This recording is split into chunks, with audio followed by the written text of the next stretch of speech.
अगर आप ज्यादा खुश हो तो फ्लाइंग किस भी देंगी तो लोग एक्सेप्ट कर सकते हैं। का भैया एक हक बनता है ना मेरा, अरे प्यार से नथिया अरे नथिया अरे नथिया तो कहवा बीता के अहिलू रतिया है रायता हर नथिया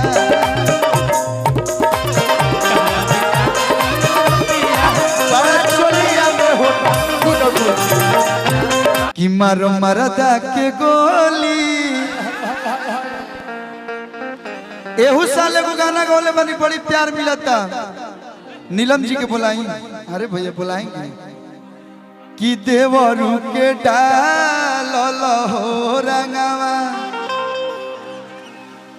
कौन जिला भैया?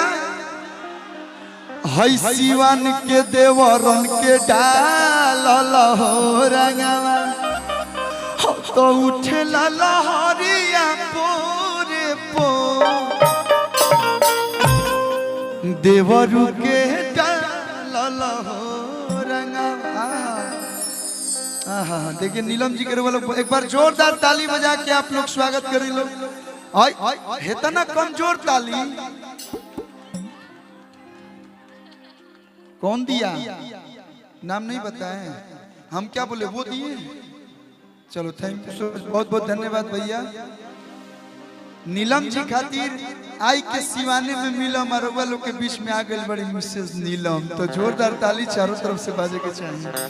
तनी दोनों हाथ उठा के जोरदार ताली बजा दे लग हो भैया। आपके लिए एक लाइन है, इन्हीं के साथ मैंने वो गाना किया था। नथिया अरे नथिया अरे नथिया नथिया हरे नथिया हरे नथिया। और अगर आप लोग की इच्छा होगी तो आप लोग भी आ सकते हैं। नीलम जी थोड़ी कहले कि तुम लोग बैठल रहिए लोग, यो लोग आए लोग तो अच्छा लगे। मानी हाई फ्रंट हमनी के अभी बानी जा, ये लोग रहे लोग तो है नियो बैक साइड से। माही मनीषा जी मंच पे आ जाए। काजल राज जी, माही मनीषा जी। तो कहवा बीता के अहिलू रतिया है रायता हर नथिया कहवा बीता के अहिलू रतिया है रायता। हेलो हेलो तनी फैल जा लोग, पूरा हरदना बड़ बड़ मंच बा, सबका भी आई भी हम। नथिया नथिया अरे नथिया नथिया अरे नथिया अरे नथिया कहवा बीता के तू रतिया है रायता हर नथिया कहवा बीता के तू रतिया है रायता हर नथिया।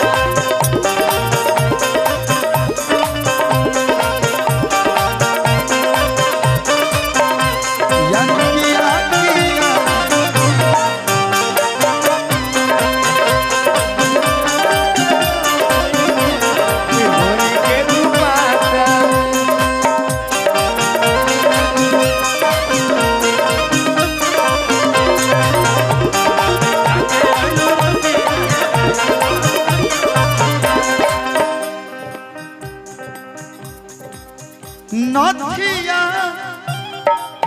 नथिया अरे नथिया अरे नथिया।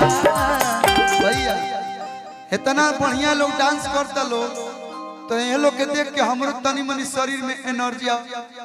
हेलो हम तनी मनी डांस कर दिखा भैया। देखिए हमारा हम कुछ ज्यादा ना आवेला और हिप हॉप हमारा जो आवेला बचपने से वही करे तनी वही पे आप लोग प्यार देता नहीं लोग, वही पे दुकानदारी भी चलत है, लगा तो बुढ़ारी तक चलत रही। तो कहवा बीता के कहलू रतिया है